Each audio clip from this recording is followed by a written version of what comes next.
It's 4:06, and you're listening to Central Time here on the Ideas Network of Wisconsin Public Radio. I'm Veronica Rickert. And I'm Noah Ovshinsky, in today for Rob Ferret.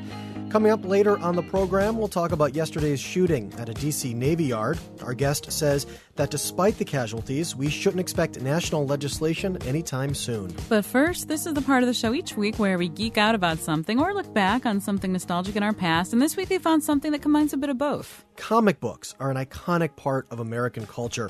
Over time, what started as cheap entertainment for kids evolved into an art form of its own and gave us the superhero as well.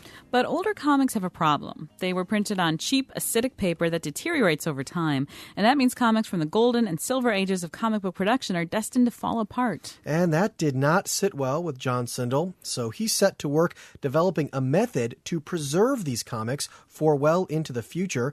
And this led him to start the Q Collection Comic Book Preservation Project. And he's here now to tell us about it. John, welcome to Central Time. Thank you. So let's get right into it. John, what got you interested in comic book preservation?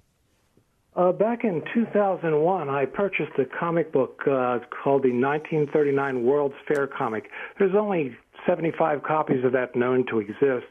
And when I got it and tried to turn a page, the page fell apart. And so I sent it to a restoration specialist, Matt Nelson, and he emailed me when he received it, and he said, specifically, the only thing you can do with this comic is stick it in a drawer and forget about it. And I was really upset, and so I said, well, what about all comic books? He says, well, they're all going to have the same problem. He said, they're all going to be gone in 100 to 200 years. He said, there's nothing we can do about it, so we let it go. Do people care about comic book preservation? I mean, you hear about preserving, the great works of literature, important documents. Has this kind of been off people's radar? It has in America, but it hasn't been internationally, which has really surprised me, because so many Americans are dead set against what I'm doing, and yet I've got 26 advisors who reside in 19 countries. So people like one of my advisors in Slovenia, one in South Africa, Japan, New Zealand, all over the world, they're enthused about it. And these are professors and academics, writers, and artists. Why would people be against preserving these comic books? Because they believe I'm destroying them. By preserving them? Explain that. Because in order to preserve them, I have to cut them up, and then I have to cook them using Mylar UV-resistant laminate, and I cook them at a high temperature and melt the Mylar into each page. And then I cut them to fit and put them into special binders. I can see why that would be hard for people who love comic books when you say you have to cut them up and cook them. But we have an example of what you did to preserve a comic book, a Dick Tracy super comic. And, it looks beautiful and looks like it's going to stand the test of time. Are people convinced when they see what you've done? When they see it, yes. But a lot of people are very hard-headed. And the idea of taking a comic that's worth thousands of dollars and changing it so it's worth nothing. And my entire collection is now worth nothing. So they think, to me, it should never be a commodity. It should be a source of imagination and entertainment. I mean, there are a lot of comic books out there. And in fact, I went through my garage a few months ago and I found a box of my very old comic books that had been sitting on the garage floor, a cement floor, for over a year now, with moisture and different temperatures and things like that. They're not in good shape. They're also comic books that I don't think are really collectibles, or they're not comic books people are, I don't think, going to miss. What criteria does a comic book have to meet, to be included, or that you would consider to use your process with? Well, I refer to these as key comic books, and that's generally considered important if it's the first issue of a series or the first appearance of an important new character within that series, revising of an existing character for a new comic book age, such as the Silver Age, or an origin issue, or maybe a classic cover. I'll give you an example. I recently picked up a copy of All Negro Comics #1 from 1947. There are between 10 and 20 copies of that comic known to exist. It's extremely expensive. When I got it, I could not turn a page because it was suffering from dry rot.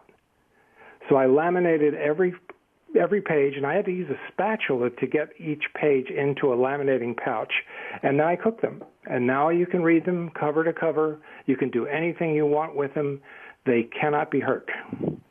So do you have any regrets about doing this? I mean, you said your comic book collection would be worth a lot of money. I don't know how much, if you're willing to tell us, but now you've done this. You've said it's worth nothing. Any regrets about that?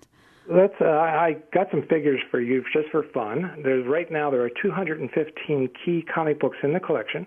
If they were all in mint condition, they'd be worth $5,470,845.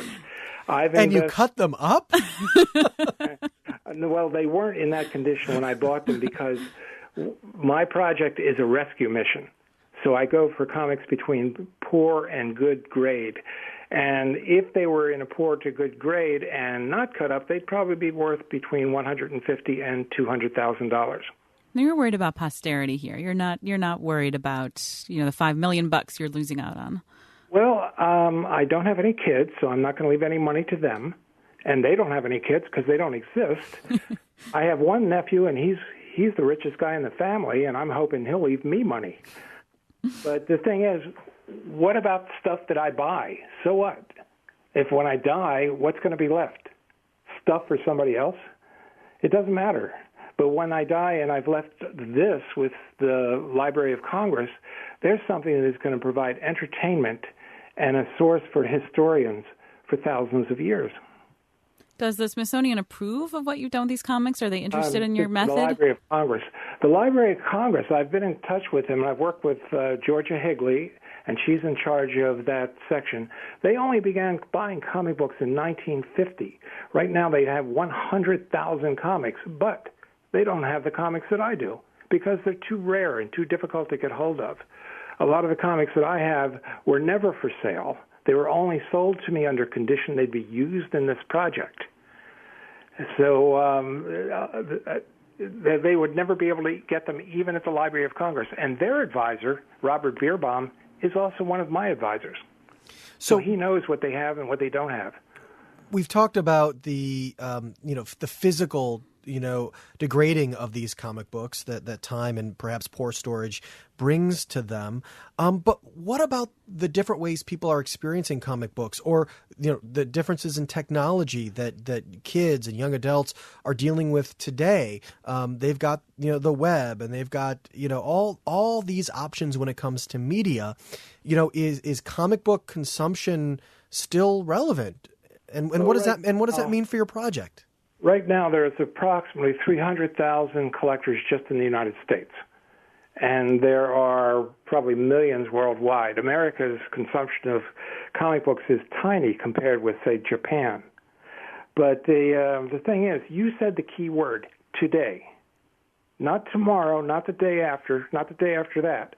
It's like an 8-track player or a record player that plays only 16 2/3 revolutions per minute. So what happens when technology changes?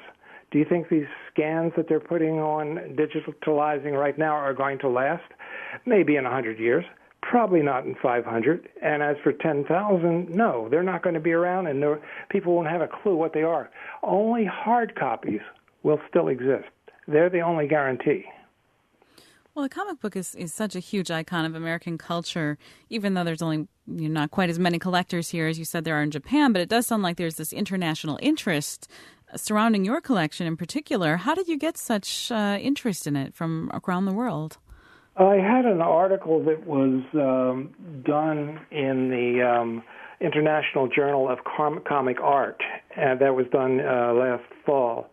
And that goes all over the world. And I was suggested by the publisher that I should get in contact and gave me a few names.